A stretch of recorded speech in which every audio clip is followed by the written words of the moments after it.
3 is almost upon us, so what better time to look back at the past than right now? Let's go over some of the best moments of Nintendo. We have designed Revolution to be a virtual console. Motion control was cool, but Nintendo revealing the Virtual Console blew my mind. To think that one little console could let me play my favorite video games on Nintendo, Super Nintendo, 64, etc., etc. Now this is how backwards compatibility works. Now, it hasn't really worked out that well as they envisioned because they're really slow. Well, they were really slow on the Wii, and they're slow on the Wii U, they're slow on the 3DS, and yeah. Cool vision, yeah, just gotta speed it up though, Nintendo. Reggie, why don't you come out? Do we have anybody that we could possibly play against? This was one of the coolest moments when they revealed the Wii. Not only did they have someone from the crowd who won a contest to come up and play tennis, but the execs played tennis as well, and it actually looked fun. The banter was kind of lame but heartwarming at the same time, and it really worked. And I mean, this is what really sold everybody, that you could play tennis, you can have all fun, and anybody could pick up and play it. This guy, I don't know if he was in rehearsals or whatever, but I mean, supposedly he just came on stage and played it for the first time, and that's really what the Wii was about, and this proved it. So Nate Bildorf will be joining as Luigi, JC Rodrigo as Blue Toad, and Rich Amtower as Yellow Toad. This new Mario game got me more excited than it probably should have. It was the first game that they revealed to have, like, multiplayer. I mean, multiplayer. A side-scrolling Mario game where you can play up to 4 players at the same time. Mind blown. Now, people have been doing that for a long time up to this point, but having Mario finally join the conversation was pretty cool. Now, having it not being Mario, Luigi, Toad, and Peach was kind of a mistake, which they have, fixed since then, because, who wants to play 2 Toads? That's dumb. But yes, it was very cool, and I love that game so much. We invited one of the most celebrated development teams in the world. This one I have mixed feelings on. On one hand, Team Ninja announcing a merger with Nintendo for this game was pretty cool. I mean, a Metroid game was by the guy that did, Ninja Gaiden and Dead or Alive was pretty cool.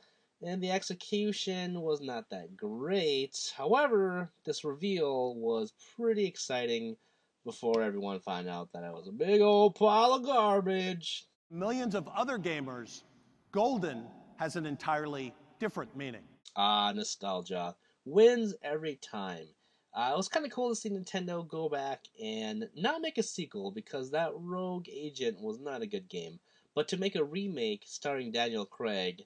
Now, that was pretty cool. I admit myself, even someone not really liking or not around during the time of GoldenEye, because I had the PlayStation.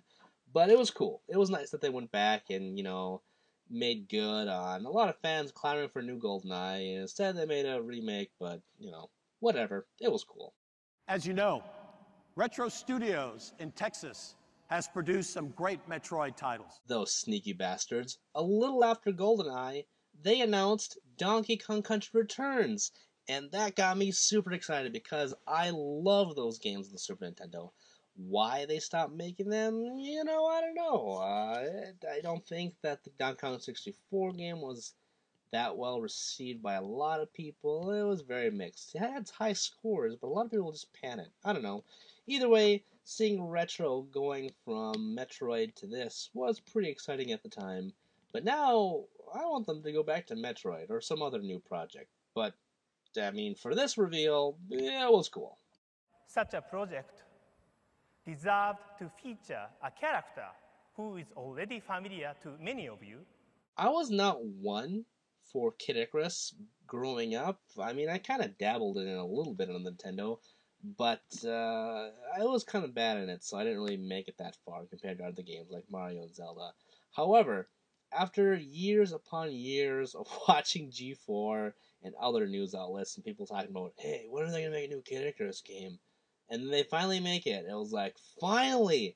They can shut up about it. And the end product was like one of my favorite games from the year it actually came out. It was delayed a couple times and whatever, and the controls were bad. But, I mean, upon this reveal, you wouldn't really know that, so I'm kind of yammering here. Either way, it was pretty exciting to see Kid Icarus, one of Nintendo's long beloved franchises. I say in quotes because there's only 2 games in it, but seeing it come back from the grave was amazing. Rambling off.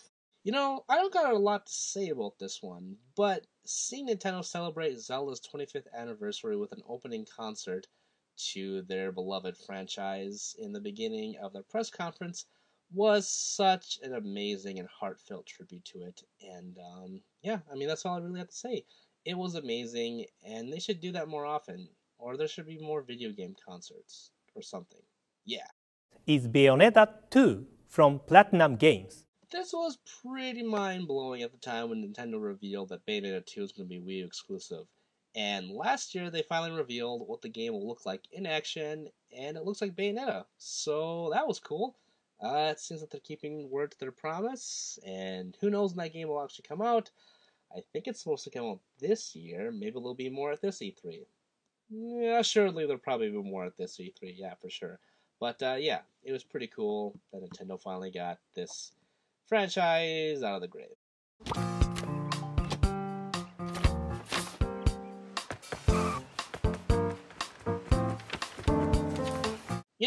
I like the Smash Brothers series, but I'm not a hardcore fan among it. I like going to people's houses and playing it, and, it's a nice little fighting game. I don't think the controls are that well implemented, especially, any kind of game that has the jump button be the up button is, I don't want to say the word that I'm thinking of right now, but I don't like it. But seeing the surprise reveal at the end that Mega Man is being revived finally, albeit in a Smash Brothers game, was so cool. I mean, the CG trailer for this thing was amazing. Also, seeing the cel-shaded 3DS version was pretty cool too. Now, I don't know how these games are going to turn out for having multiple consoles. I mean, I guess we'll see. But Mega Man, holy shit. Boom, ba-jack, boom, boom, ba-jack, boom, ba-jack, boom, boom, ba-jack, boom, ba-jack, boom, boom, ba-jack, boom, ba-jack, boom, boom, subscribe, boom, ba-jack, boom, boom, ba-jack, boom, ba-jack, boom, boom, ba-jack, boom, ba-jack, boom, boom, ba-jack, boom, ba-jack, boom, boom, subscribe.